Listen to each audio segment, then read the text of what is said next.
Primetime local news, serving the Lakeland and Midwest regions. With the goal of igniting a love for astronomy, College Park School held their second annual Constellations from Different Sky Cultures.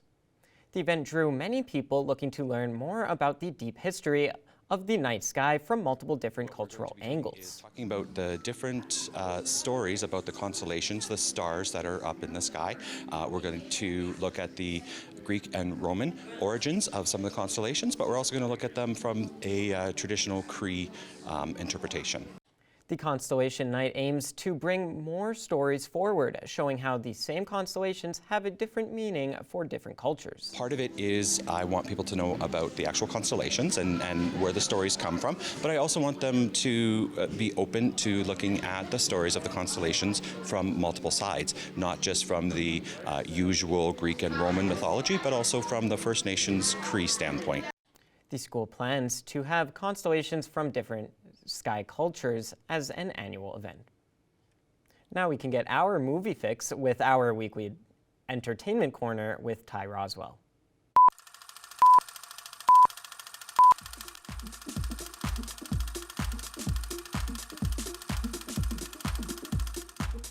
I'm Ty Roswell, and I'm here once again at May Cinema 6 to give you the scoop on what's going on in the movie world this weekend.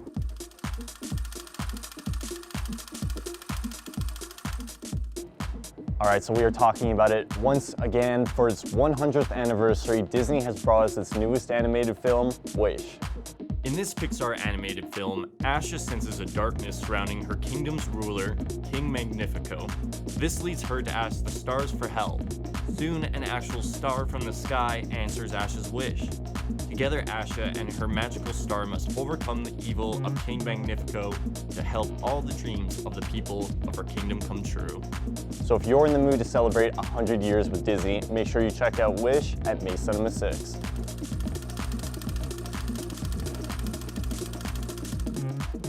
So our premiere this week, I was actually unfamiliar with. It's The Bike Riders starring Tom Hardy.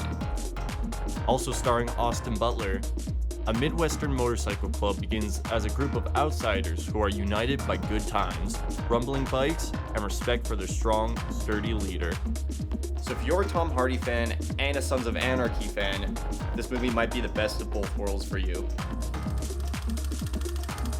And that's all the time we have this week on the Entertainment Corner, but remember, if not everything we talked about this week is up to your speed, there's plenty of others to choose from here at May Cinema 6.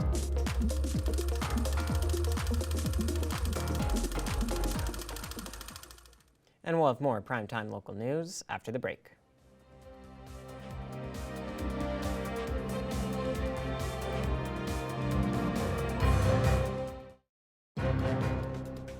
Furniture set and design supplied by Furniture Gallery, downtown Lloydminster.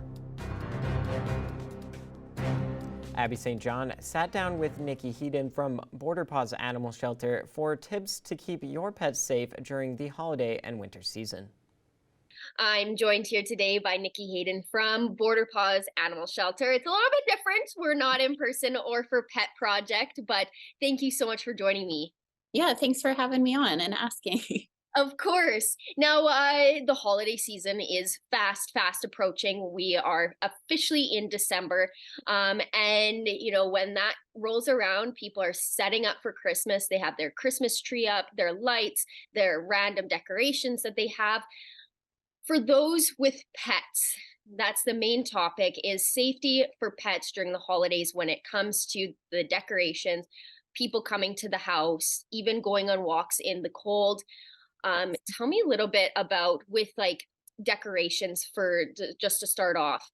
How important is it to make sure that your dogs or cats, even any pet, are safe during the season with all of the decorations, whatever it may be? Yeah, so I mean, a lot of the time you'll find dogs or cats like to get involved, especially with the Christmas tree, and those kinds of things. So it can be an issue. The biggest thing is going to be management. So often we can't train them to leave it alone. We can try, I always encourage people to have extra toys, especially for puppies and things that they can redirect to, and encourage them to chew on, like a Kong or a rubber toy or something like that, or a tug toy. With cats, they are a little more independent and get to do what they want. So it's really comes down to management and trying to like block off the tree in a safe area. Maybe if you have cats or kittens, not using tinsel and things like that, that they are more likely to ingest, that could get tangled up in their system, that kind of thing. With regards to other decorations, like maybe hanging them up high enough that the animals can't get at them. That kind of thing. I know with dogs, if I'm fostering puppies or younger dogs that want to get into things, I will actually fence off the Christmas tree. So you can buy X pens at the local pet stores. I know Winners carries some really nice looking like little wood fences that you can put around things as well. So I've used those, and it just makes it a little easier to block it off, and it's less likely that the dogs will, go bug the Christmas tree as much that way. And like you said, the wood fencing, you can make it festive as well. So you can Yes. incorporate that into the decorations portion. Then it also keeps them safe. Before we started, we were talking about when guests come to the house, because I Yeah. know a lot of families, extended family comes over. They have friends coming over, a lot of guests during the holiday season. With pets, you had brought up some great pointers for people to make sure that their pets don't get out. Yes. So a lot of the time we don't really think about it, but as people are coming in, our dogs are going to be excited, and it might be people they haven't seen in a long time, or they might even be a little fearful if they're not used to socializing as much. So it's important to manage so that your dog isn't able to, say, bolt out the front door when someone's coming in. Sometimes other family members might not be as dog savvy, so they might not be expecting a cat or a dog to bolt out the front door. I personally, because I'm in a multi-dog household, I usually like to use baby gates or have it kind of fenced off in my entranceway. I'm in a split level home, so I've got a gate now installed at the top so that I can just close it and I don't have to worry about the dogs getting out.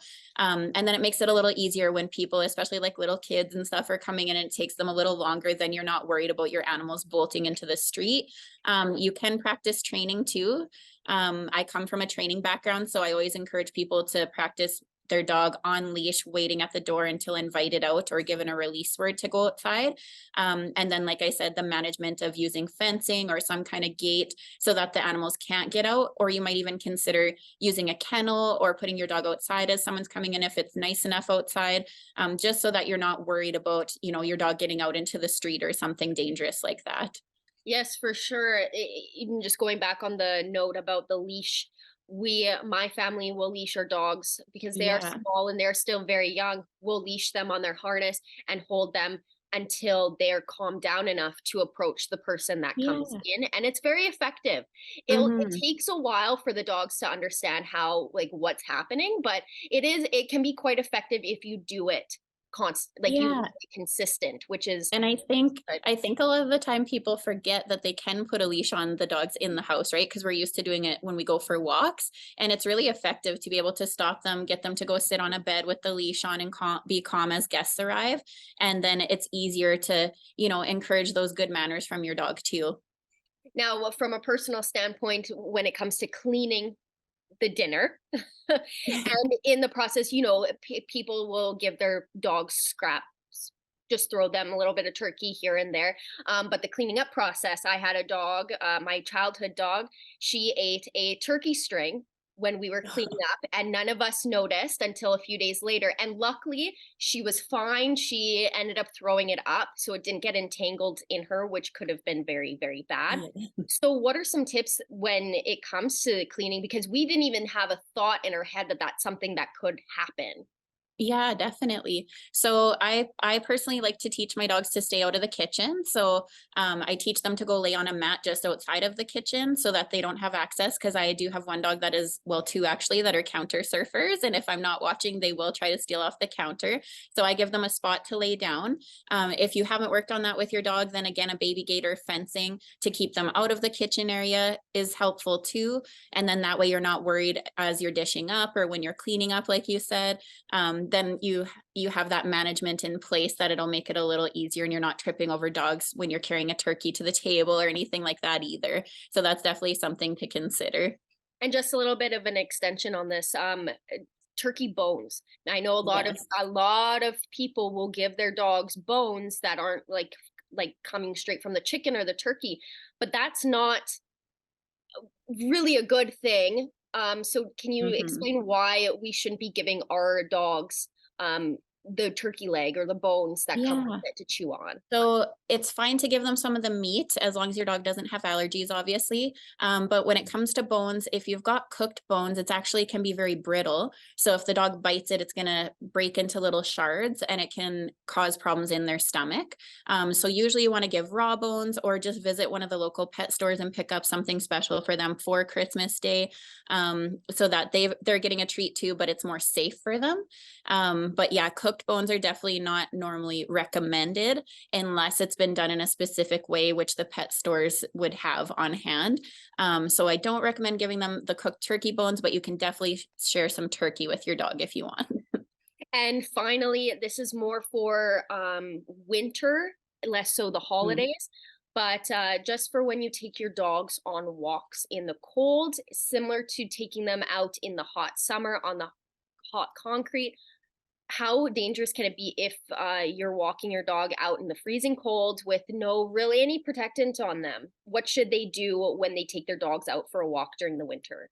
Yeah, so it really depends on the different dog breeds. If you've got a short coated dog or a dog that doesn't have the feathering between their toes, then you're going to want to be a lot more careful.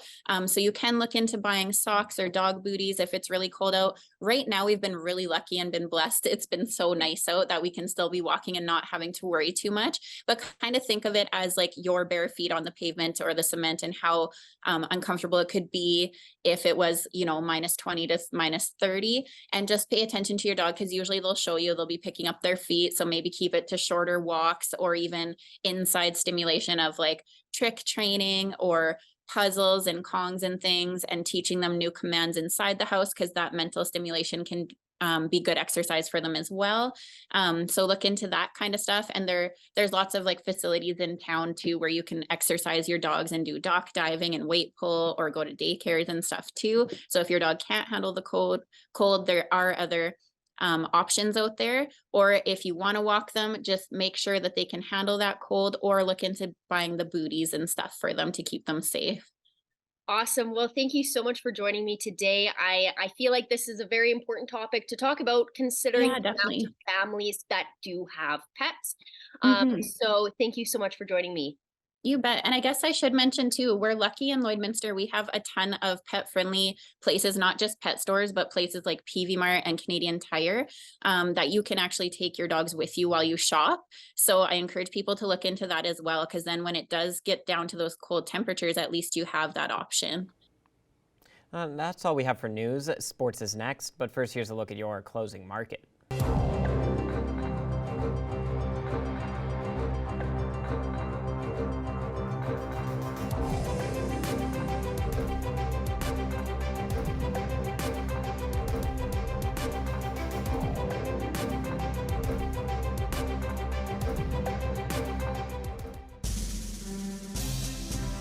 Today's oil prices are brought to you by First General Services.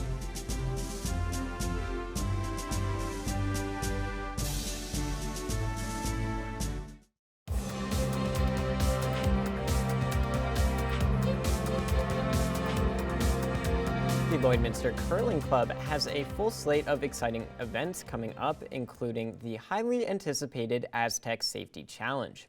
Our Thomas Wildman has more. Today I'm happy to be joined by Megan Cruzel, the president of the board of directors for the Lloydminster Curling Club, and she is here today to talk about their upcoming programming for the end of 2023 and the beginning of 2024. So thank you so much for being with me today, Megan. Yeah, thanks so much for having me. And so, Megan, tell me about these upcoming events that you guys will be hosting at the Lloydminster Curling Club. Of course, there are some really big ones coming up at the beginning of January. So talk to me about all the big events that you guys will be hosting this coming up here. Yeah, so one of the programs we have that we've brought back again this year that we've had for the past couple of years is our junior program. So we're really thankful to get a great sponsorship this year from Cenovus Energy. So we now have the Junior Rockers, Little Rockers program presented by Cenovus Energy. We've had a really awesome turnout this year. So we've had over 30 kids sign up for our 12-week session, which is probably about doubled since last year. So it's been really successful. We have lots of volunteers come out and help every week. Of course, we're always looking for more volunteers. So if anybody's really passionate about instructing, but yeah, that's our first big program, and we've had a really successful turnout with that this year. For our new events coming up this year, we have the Aztec Safety Challenge coming in January. So we're really thankful that Aztec reached out to us earlier in 2023 to bring this event to Lloydminster. Team Botcher really wanted to bring an event to this area. He thought we had a lot of local talent to curl in this event, and just people who would really support this event. So that will be January 10th to 14th, 2024. Down at the Curling Club. If anybody's wanting to volunteer for that, please reach out to the Curling Club, because this is a huge event that we're putting on. There's going to be thousands of people coming to Lloydminster for this event, and we could really use the manpower for it. And our last event that we're having in February this year will be the Curl Sask Provincial Masters. So this will be the seniors curling champion to determine who wins Saskatchewan to go to nationals next year, and then hopefully onto the Worlds. So that will be February 8th to 11th down at the club. So we're also looking for volunteers for that, and people to just come out and watch curling. We're going to have some great curling down at the club this year. And so you mentioned that the junior program as well as the leagues have already started. If people are interested, can they still join these programs? For sure. So we have, we're about halfway through our junior program. So we're going to have that run up until February 6th. If people want in at this point in time or later to February 6th, they're more than welcome to come and join the program. We kind of do it for people who signed up for the whole 12 program. There was a fee. We've just reduced the fee to basically a drop-in $10 per rate for everybody who wants to come into our junior program. We accept ages 8 to 18 in that program, and it's an hour and a half on Tuesdays, which is we find it's really good for kids. They get to see lots of different ages, lots of different levels. We do also have our regular leagues from Monday to Thursday. So that's recreation curling as well. If anybody wanted to get involved in that, we are pretty much 2 months into that league. So we are full, but we are always looking for spare curlers, especially with the sickness going around. We're always looking for spare curlers to come out and join that league. So if anyone is interested in getting out and joining curling, the place to reach out is to the Lloyd Curling Club. So we have our website, lloydcurling.ca, or you can shoot the club an email at lloydcurling@gmail.com.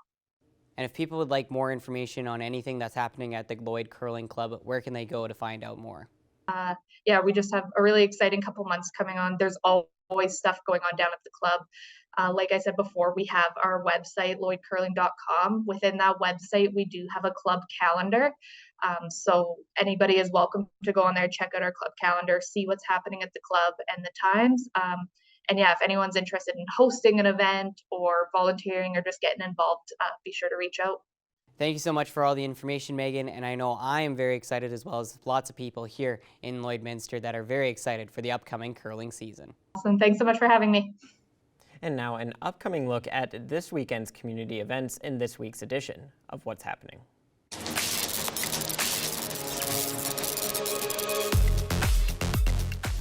Coming up tomorrow, it is going to be a busy day here in downtown Lloydminster. It's the annual Here Comes Santa Claus Day, and there's so many free activities that you and your family can enjoy. Start your day with a free pancake breakfast. Head to the Lloydminster Legion starting at 7 a.m. The Lloydminster Kinsman Club will be there, and that pancake breakfast is thanks in part to Sobeys as well. Then you can head over to May Cinema 6. There's free matinees of The Grinch starting at 9 a.m. That's thanks to Crude Master Transport. 11 a.m., that's when Santa Claus makes his arrival here at the Atrium Center. And thanks to J-Guard, he's got some treats for some boys and girls. And also at 11 a.m., the Grinch is going to be here at the Atrium Center. And thanks to Fountain Tire and DQ, a chance for the kids to have some treats as well. And throughout the day, there's so many great activities. You can head to Grace United Church starting at 1 o'clock to decorate a Christmas cookie and hear some great Christmas carols as well. At 11 a.m., the fire department's going to start their wiener roast, so you can stop by and see them. At 3 o'clock, head to the Olive Tree gingerbread houses. At 4 o'clock, the City of Lloydminster is hosting a hot chocolate drive-thru. And then at 5 o'clock, a huge fireworks display from Service Credit Union. Plus, there's a coloring contest. There's a chance to get some cotton candy. There's so much going on as part of the annual Here Comes Santa Claus Day. For full details, the latest updates, follow the Facebook page. You can get a copy of the Meridian Source for the latest schedule, and also visit our website, realcountrylloydminster.ca. A great event to get you in the Christmas spirit is coming up at the Legacy Center on Monday evening. It's the Senior Twinkle Tour Social. Activities get underway at 6:30 p.m. There's going to be Christmas music, Christmas goodies, hot beverages, and just a chance to really get into the Christmas spirit. If you need to get more details or you need a ride to head out to the event, just get in touch with Musgrave Agencies. And coming up on Sunday, the Lloydminster Potters Guild is hosting their winter sale. It's an opportunity to meet the artisans and take a look at one of the largest selections of handcrafted pottery in the region. It runs from 11 till 3 on Sunday at the Lloydminster Museum and Archives. Well, whatever you choose to do this weekend, we hope you stay safe and stay healthy.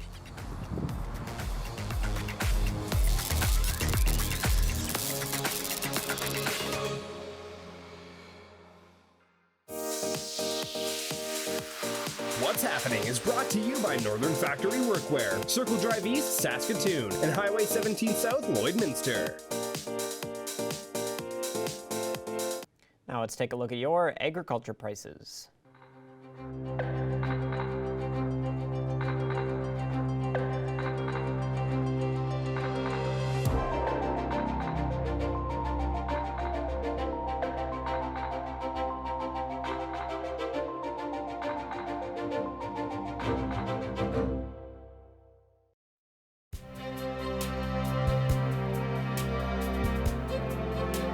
Let's take a quick look at your 7-day forecast for Lloydminster.